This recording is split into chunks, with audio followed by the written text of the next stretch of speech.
बिस्मिल्लाहिर्रहमानिर्रहीम। अस्सलाम वालेकुम। सर की खुश्की या डैंड्रफ एक बहुत ही कॉमन प्रॉब्लम है। इसकी काफ़ी सारी वजूहात हो सकती हैं, लेकिन मोस्टली हम कुछ एहतियातों पर अमल करके और कुछ घरेलू टोटकों की मदद से हम इसको काफ़ी हद तक कंट्रोल कर सकते हैं। आज की वीडियो में हम बात करेंगे कि सर की खुश्की की या डैंड्रफ बेसिकली होती क्या है, इसकी वजूहात क्या हो सकती हैं और किन एहतियातों पर अमल करके हम इसको कंट्रोल कर सकते हैं। मेरा नाम डॉक्टर उमर फ़ारूक है और अगर आप मेरा यूट्यूब चैनल देख रहे हैं तो इसको सब्सक्राइब कर लें, और अगर आप मुझे ट्विटर, इंस्टाग्राम या फेसबुक पर देख रहे हैं तो फॉलो कर लें। सर की खुश्की या डैंड्रफ बेसिकली हमारी जो स्किन होती है सर की, उसके डेड सेल्स होते हैं। जो सर की स्किन के सेल होते हैं ये हर 4 से 5 हफ्ते के बाद रिसाइकल होते रहते हैं, यानी पुराने सेल जो हैं वो जड़ते रहते हैं और नए सेल बनते रहते हैं। खुश्की बेसिकली सर की स्किन के वो सेल होते हैं जो वक्त से पहले जड़ने लगते हैं।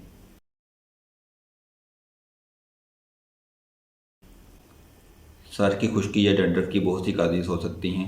सर की स्किन का बहुत ज़्यादा ऑयली होना या बहुत ज़्यादा ड्राई होना दोनों ही खुश्की का प्रॉब्लम कर सकती हैं।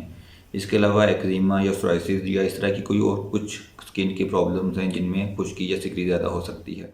लेकिन सर में खुश्की की दो सबसे कॉमन वजूहात कॉन्टैक्ट डर्माटाइटिस और सर की स्किन के अंदर फंगस की ग्रोथ का ज़्यादा होना है। कॉन्टैक्ट डर्माटाइटिस का मतलब है कि हम सर में जो चीज़ें लगाते हैं, जैसे कोई शैम्पू, ऑयल, कोई हेयर डाई या इस तरह की कोई चीज़, जेल वगैरह, तो इनमें से कोई चीज़ ऐसी होती है जिससे सर की स्किन इरिटेट होती है और वो खुश्की का बायस बनती है। इसके अलावा हमारी जो सर की स्किन होती है इसके अंदर नेचुरली फंगस मौजूद होती है। अगर किसी वजह से इस फंगस की ग्रोथ ज़्यादा हो जाए तो यह एलर्जी या एक्जिमा काज करती है जो डैंड्रफ का बायस बनती है। इन कुछ एहतियातों पर अमल करके हम इससे छुटकारा हासिल कर सकते हैं या इसको बहुत हद तक कम किया जा सकता है। जिन लोगों की स्किन बहुत ज़्यादा ऑयली होती है और वो ऑयली स्किन होने की वजह से डैंड्रफ होती है, तो वो बालों को डेली शैम्पू करें, और शैम्पू जो हमने खुश्की के लिए करना है वो कोशिश करें कि वो जिंक पायरीथोन वाला शैम्पू हो या वो एंटी फंगल शैम्पू हो। आप जब भी शैम्पू खरीदने जाएं तो उसके पीछे इसके इंग्रेडिएंट्स लिखे होते हैं, तो उनमें देखें कि एंटी फंगल या जिंक पायरीथोन उसके इंग्रेडिएंट्स में शामिल होना चाहिए।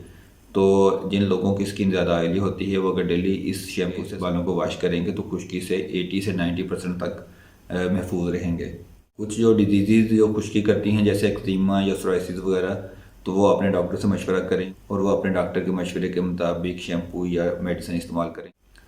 जितने भी सर के लिए लोकल इरिटेंट्स हैं, जैसे कोई हेयर डाई यानी हेयर कलर वगैरह, या जो हम बालों को स्ट्रेट करने के लिए जेल इस्तेमाल करते हैं, या जो खुशबू वाले तेल आते हैं, या इस तरह की कोई भी चीज़ जो हम सर में लगाते हैं, उनसे अवॉइड किया जाए। क्योंकि जितनी भी चीज़ें हैं इनके मुख्तलिफ़ किस्म के इंग्रेडिएंट्स होते हैं, और जो शख्स भी इनको लगा रहा है अगर उसकी स्किन, सर की स्किन, इनमें से किसी एक इंग्रेडिएंट के लिए भी अगर वो एलर्जिक हो तो वो खुश्की या सिकरी काज करेगा।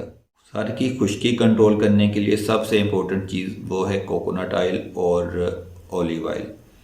कोकोनट ऑयल और ऑलिव ऑयल को आप मिक्स करें और इसकी सर में मालिश करें। सर में मालिश करने का मतलब ये नहीं है कि आपने इसको रात को मालिश कर लेनी और सुबह तक ही इसको रखना है। आप नहाने से पहले 3 से 4 घंटे, 1 घंटा, आधा घंटा, जितना भी पॉसिबल हो सर में ऑयल लगाएं और उसके बाद किसी अच्छे शैम्पू से सर को वॉश करें।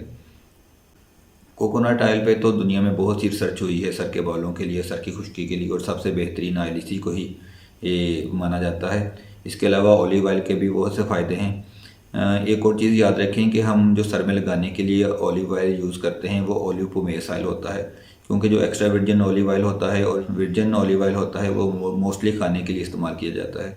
लेकिन ऑलिव पोमेस ऑयल का मसला ये होता है कि वो खालिस नहीं होता, तो उसमें उसके इंग्रेडिएंट्स पे बहुत ज़्यादा डिपेंड करता है कि उसके अंदर क्या शामिल किया गया है। तो बेहतर है कि अगर आपने सर में लगाने के लिए भी लेना है तो एक्स्ट्रा वर्जिन ऑलिव ऑयल लें और उसमें कोकोनट ऑयल मिलाएं और उसके सर में मालिश करें। शैम्पू जो आपने लेना है इसके लिए उसमें कोशिश करें कि जिंक पायरीथोन हो, एंटी फंगस कोई एजेंट हो, और साथ में टार वाला शैम्पू भी यूज़ किया जा सकता है। टार वाले शैम्पू से भी ये काफ़ी हद तक जो डैंड्रफ है वो कंट्रोल होती है। बाकी आज के लिए इतना ही। अगर आपका सर के बालों के बारे में या सर की खुश्की के बारे में कोई क्वेश्चन है तो आप मुझसे पूछ सकते हैं। अपना बहुत सा ख्याल रखें। अल्लाह ताला हमारा हामी नासिर हो। अल्लाह हाफिज़।